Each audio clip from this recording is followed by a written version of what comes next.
What is up, Steeler fans, and welcome back. It is time for a Steelers Source podcast. Did hear from the Source, obviously. It's a Source podcast, and this is coming off of the day after, I guess the day of, when you consider when the Sunday Night Football game actually concluded.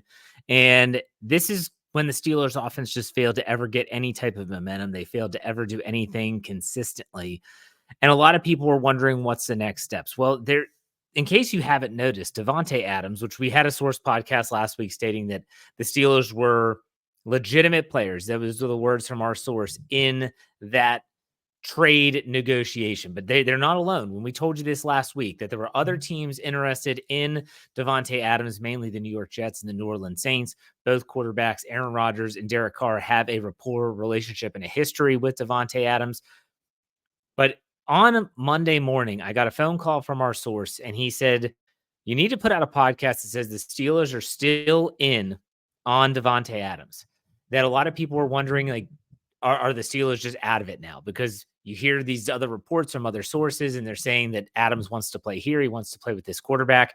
I get the sentiment from the fans when they might think, well, this is a lost cause, especially when they lost out on Brandon Ayuk and that whole saga that took place this offseason. But according to our source, the Steelers still have what he called a very good shot. And the thing is here, if the Steelers, and this is what's really interesting. The Steelers are getting ready to play the Las Vegas Raiders in week 6 on the road. And so the Raiders, according to our source, want to get this deal done sooner than later for a lot of reasons. First and foremost, it's probably a cloud hanging over the organization. They have to pay the guy almost $1 million. It's just over $900,000 every week that he's still on the roster. There's a lot of reasons why they just want to get this thing over with and done with and then move on with their lives.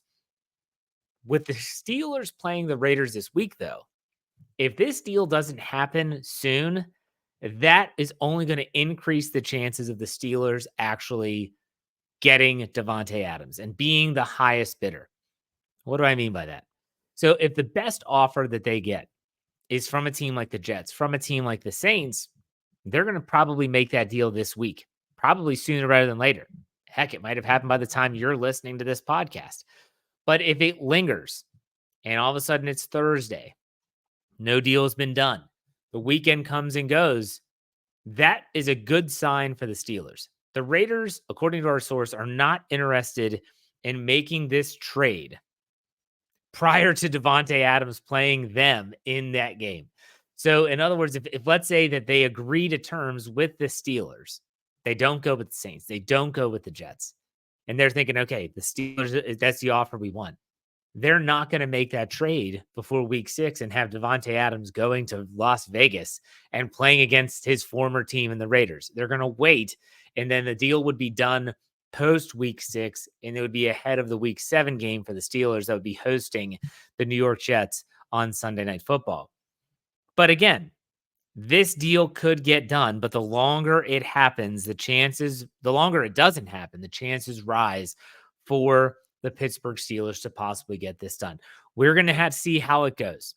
There's a lot of negotiating going on right now, not just with the Steelers and not just with the Las Vegas Raiders. And there's also, the Saints, the Jets are going to be putting their best offers in, and the Raiders are probably going to take their best offer. I don't foresee the way Ryan Poles handled things in Chicago with Justin Fields, where he wanted to do right by Justin Fields. And Justin Fields had told him, hey, I want to play in Pittsburgh. And he said, okay, I'm going to do right by you. And he could have had a better offer. And some people called that organizational malpractice. And I understand how you would potentially say that. But I want to say this. There's a lot of Steeler fans out there probably on this Monday, the day after, in the wake of the 20-17 loss to the Dallas Cowboys. And they might think, why? Why make this trade? Why would you do that? Why would you trade anything for a player to come in with an offense that is inconsistent, an offense that does not have an identity currently, an offense that really would one player make that much of a difference? Well, it depends on who you talk to, first and foremost. There's a lot of people out there, people that know way more about football than I do. And they watch the Steelers and they watch the film where you can see the entire field. That's called the all 22. You see all 22 players on the footage. And you can just see how there is absolutely no separation from the receiving core.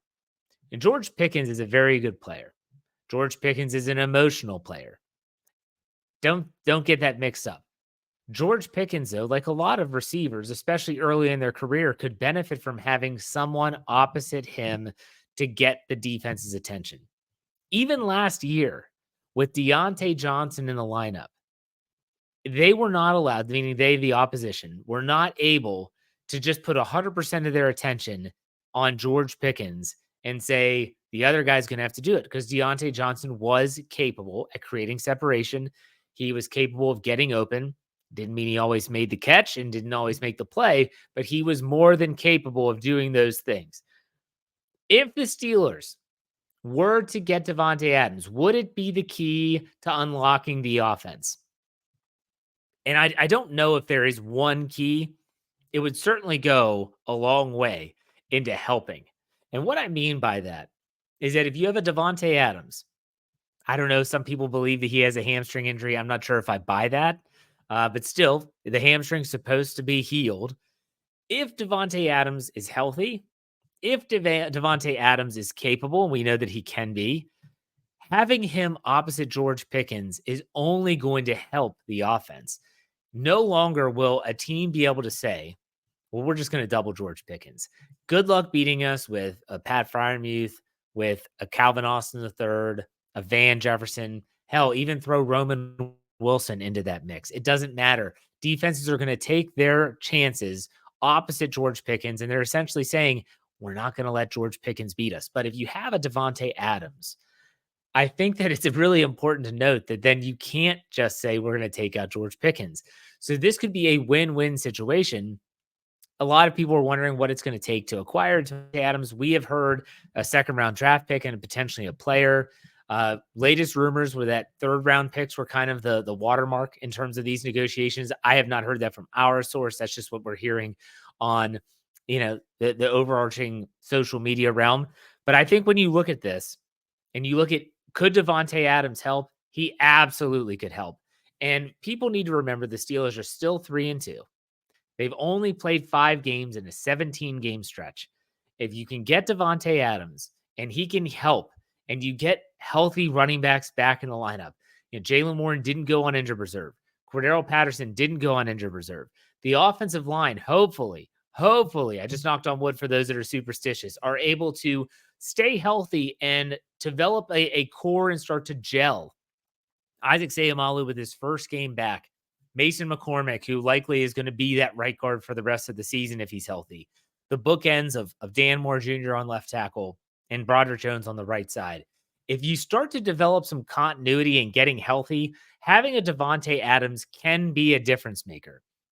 And I know that some people right now, the fan base, are really low on the Steelers, and I get it. That loss on Sunday night was a gut punch of all gut punches. The Steelers finally get their act together on offense. They get points off a turnover. They give the defense a lead, and what happens? They absolutely blow it. There's no way around it. People can talk about whatever. You got to make big plays when it matters most. And so while the defense might not benefit so much from this, they will by proxy. If Davante Adams and getting healthy at running back are going to help open up the offense, regardless of who's at quarterback, and get people in position to win, score more points, it is going to benefit the defense. The defense is not going to carry the brunt of this team and the expectations on its shoulders and feel the need that they have to go out and make play every single time they're on the football field. I get it. And so a lot of fans might say it's not worth it. This team's no good. And that might be just a knee-jerk reaction to what's transpired the last 2 weeks. Back-to-back losses, first to the Indianapolis Colts on the road, then to the Dallas Cowboys at home. But the Steelers are still very much in on Davante Adams. They have a very good shot. This is all according to our source. If a deal happens this week, it's not going to be with Pittsburgh. But if a deal lingers, you don't see it happen this week. He doesn't go to New York with the Jets. He doesn't go to the Saints. That increases the likelihood that the Steelers could actually be getting Davante Adams.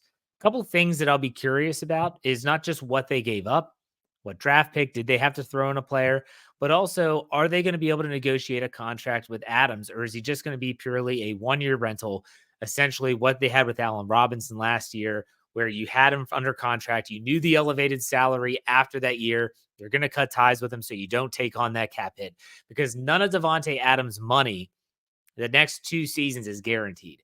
So you can cut ties with him. You don't have to pay a dime. But it would be nice if the Steelers would be able to bring him in, renegotiate a deal, and keep him in the mix and give them another bona fide player on the offense. This team, this offense needs playmakers. You can see it. They lack playmakers at every level. The offensive line is young, but at tight end, you have Pat Freiermuth. He's a good tight end. Wouldn't put him in the upper echelon. You have George Pickens. We're finding out he might not be that great by himself. He needs some help around him. And the running back, Jaylen Warren, is fantastic when healthy. We haven't seen that yet this season. It's going to be interesting to see how the Steelers play their cards here. It's going to be interesting to see what happens with Davante Adams. Again, you might be listening to this later, and you might be like, Jeff, they already traded Davante Adams, and so you understand why. They got a better offer from another team, and they decided to run with it. But nonetheless, the longer this goes, the more the Steelers' chances increase. Keep that in the back of your mind. So that does it for this Source podcast. Make sure you check out Steel Curtain Network and all of our podcasts, wherever you get your podcast, by searching Steel Curtain Network. You can go to steelcurtainnetwork.com. You'll find our feeds there as well. And make sure you check out all of our content on all platforms just by searching, again, Steel Curtain Network. That does it for me. Make sure you stay tuned to all of our podcasts. I'll be back on Wednesday with another Let's Ride podcast or another Source podcast. Stay tuned for those. But you know how we finish out all my solo shows. Be safe, be kind, and God bless. Have a great rest of your day. We'll see you next time. Go Steelers.